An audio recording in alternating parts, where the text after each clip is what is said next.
Mēs ejam uz priekšu, un šobrīd mēs būsim tādā kā attālinātā saziņā ar mūsu nākamo runātāju. Gavins Moore, viņš ir tehnoloģiju produktu stratēģijas direktors organizācijā ATVÄRTA DIGITΑLA, un ir mūsu nākamais runātājs. Viņa temata galvenais atslēgas vārds ir balance. Gavin Moore, can you hear me well, and are you ready to take the floor and present? Gavin? Yes, I can hear you fine. Great, thank you very much. But also in terms of the skills you have, the usability and so on, and how that's managed when it gets to a production environment. Conversely, if you get it wrong, very bad things happen, but those very bad things might only happen much later in the project lifecycle. It could only happen, for example, the weekend you decide to go live, where you've realized something doesn't quite work in a production environment that you really thought it would. So there are lots of choices, and obviously open source and open standards, everybody wants to have at least an open standard so that we can avoid things like vendor lock-in and being totally and utterly in the control of a proprietary software or a vendor or whatever that might be, both for cost reasons and technical reasons. And then lots of people want to go purely open source because that's what they like, that's what it's easy, that's what they've chosen to do. And that's a very well proven and very, very sensible strategy. However, what I would talk about today is when you are choosing a technology, it's not just the technology that's important. You need to think of things like what skills do you have, what resources do you have, both in terms of cost and people to help you not just build a project, but also then run it afterwards. When it gets to production, and when you have to manage that for years and years and years, are the technologies that you're choosing right for that application as well? It's not only about a cost situation, it's about the ability to get these resources. These days, we think, generally speaking, an application or a project, the overall cost of the technology, the kind of technology itself, is quite a small part of the overall project cost, maybe 10, 15%. And a huge proportion of the rest is people and labor and resources. If you choose a technology where resources are very scarce, for example, you're more likely to have to pay more for those resources than you would for something that's more well known. So these are all considerations that we need to take into account. Now, if we look at the scale of what you can do, everything from on the left, you see here, everything's fully open sourced and customer managed. And you can do that either in your own private data center or in public cloud. And on the right is the opposite of that, where everything is completely proprietary technology and everything is managed by the vendor. And this is a scale. And there's lots of things along this scale. So for example, you want to do everything yourself, you want to do everything open source in your own data center, you manage the hardware yourself. And that was a model for many, many years where everybody managed their own data centers and their own hardware. From a cloud point of view, we see obviously lots and lots more people now don't see the value of having their own data center, and they would say, well, I'm going to use public cloud. However, I'm still going to use open source, I'm still going to develop everything myself. The only thing that I want the vendor to take care of is the infrastructure, because I don't want to have to deal with all of that myself. The next step would be, if you are in your own data center, you say, well, yes, I still want to use open source, but I think I'll use like some commercial supported versions of that open source. So yes, I like the open source technology, but I do need to have an SLA for my support, or I do need to have some additional productivity built on top just to make my life a little bit easier, but I'm still going to develop everything myself and manage everything myself. And that still works in a cloud environment as well. We see lots of vendors now having open source technologies, but it's vendor managed. So again, the vendor will supply some ability to add some productivity to it, make it easier to bring the technologies together in public cloud, because it's deliverable as a service. The vendor can actually provide some of that upfront kind of built-in service to allow the technology to be easier to use. However, it's still developed in-house, just getting a little bit of assistance from the vendor on how that open source technology is being delivered. And then there's lots of different scales, but if we go right to the very right-hand side, you can say, well, some companies will still say, well, I'm going to use completely proprietary software. I have no interest in developing anything myself. I'm going to buy applications and just use those. I'll put them in my own data center, but the only thing I want to do is manage the hardware. And indeed, I might even get some third-party hosting organization or some other service provider to manage everything for me. I don't want to have to deal with IT because, my particular business, I don't see value in doing the IT part myself. And the cloud version of that obviously is everything is managed. It's proprietary software that's delivered as a platform service. You consume all your applications as a SaaS application. So for example, very few, if any, people now develop their own HR applications or HCM applications. You would just buy a SaaS application that does, manage all your people and your payroll. It doesn't differentiate you from another company by developing your own payroll. So why would you not just consume that as a service? So in the cloud world, everything managed by the vendor, the applications delivered as a service because you've chosen not to do it yourself. So all of these are totally valid options from a technology choice. The point what I'm trying to make here is that being all the way to the left or all the way to the right is probably not the right place to be. It's somewhere along this spectrum of technology choices is the one that's most likely to be suitable for your business. Now, let me just go through quickly some examples of what I mean. So if you are, so this example is like an online store. So lots of people in the last couple of years have had to move their retail of some sort online for very obvious reasons.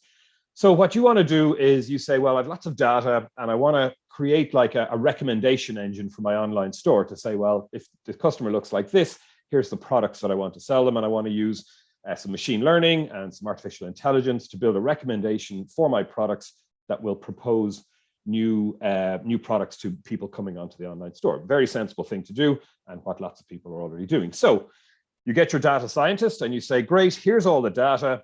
Here's some tools, and they're all open source tools, the usual things, Spark, TensorFlow, Jupyter, and all the other things that exist for data scientists these days, all completely available, all completely open. Great. However, your data scientist is completely familiar with how to use all these technologies. But a lot of what the challenge here is, well, how do you bring all these technologies together? How do you connect them all to the various data that you have all over your organization? How do you build data governance, the data integration, and so on? Your data scientist is unlikely to be able, or indeed want, to do all that. You want to get all the value out of all these different technologies. However, you want to get productive as soon as possible. So what is the best way to bring all these technologies together to help your data scientist be productive and get your recommendation up and running? The next example is, well, you're actually going to build a brand new store. You want to modernize your store because you see traffic is doing really well. So you decide to do a container-based architecture. You want to use Kubernetes. Obviously, it's the kind of dominant container orchestration technology out there. You have some DevOps people, which is great. The question is, how do you want to use their time? Do you want them designing and building the best possible architecture for the best possible online store?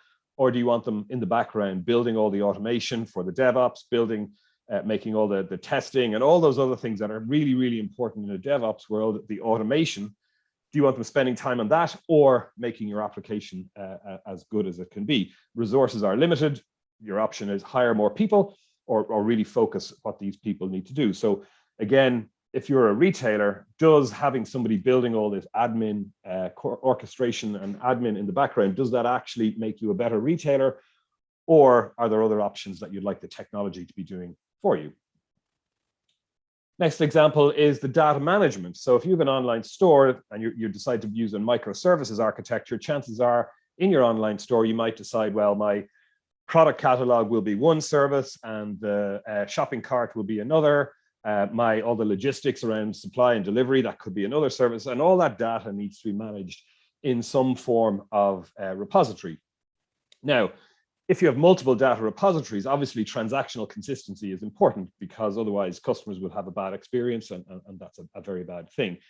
So as you're using Kafka, which is obviously a very sensible thing to use in terms of managing all the events and making sure everything's synchronized, you do have to do quite a little bit of coding there to make sure that all that transactional consistency is done so that when an event happens in one part of the architecture, everything is consistent across the rest. So for example, somebody puts in an order, you need to make sure that the delivery part of your application is aware that that order has happened so that your customer gets what they need. If that consistency doesn't work, you have a bad customer experience, and there's quite a lot of coding involved to making sure all that works, especially should some transaction go wrong. You have to be able to unwind all of that to make sure that everything stays consistent. Quite a lot of work involved in that. And again, is all that coding making you a better retailer, or is that something that maybe you could consider having the technology do on your behalf? And then finally, everything's up and running, everything's working really well, your application is a huge success. And what you want to do is say, well, I have lots of data, I have lots of customers, and really now what's important is the performance of the application. And as you all know, the application will only be as performant as the database underneath it. If the database is performing badly underneath, then the transactions happen more slowly, the experience of your customers is bad. And again, you need to consider, well, do I hire more database administrators to make sure that the performance stays as it should be? Or should I look at some other options to maybe try and automate some of this? And the good news is that for all of these different questions, there are answers out there.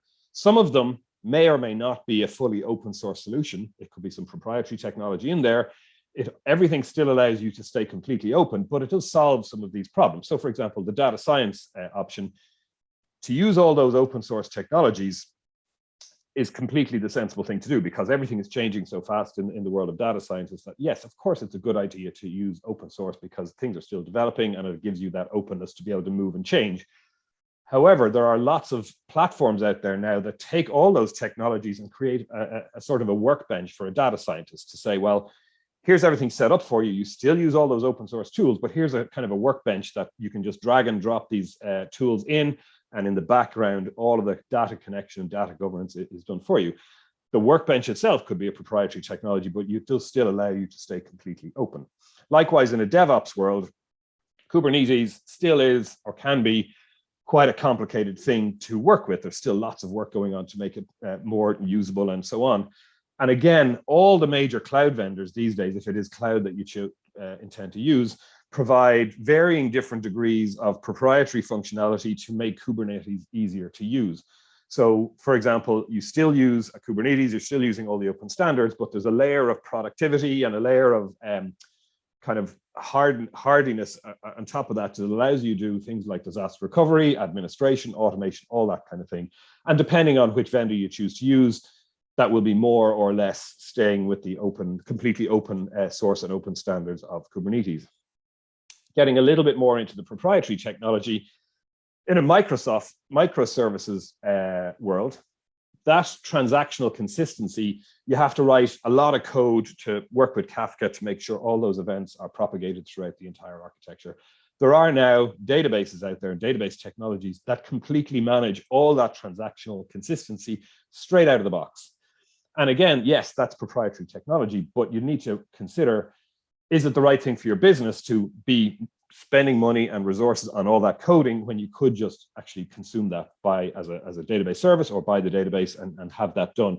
Is it making you a better retailer having all that code written in the background when it could actually be just done for you out of the box? And then finally, in the database world, it won't surprise you that somebody from Oracle is talking about databases, but these days, database performance, database patching, and all those kind of admin tasks around data management, many of them are being completely automated by the technology itself.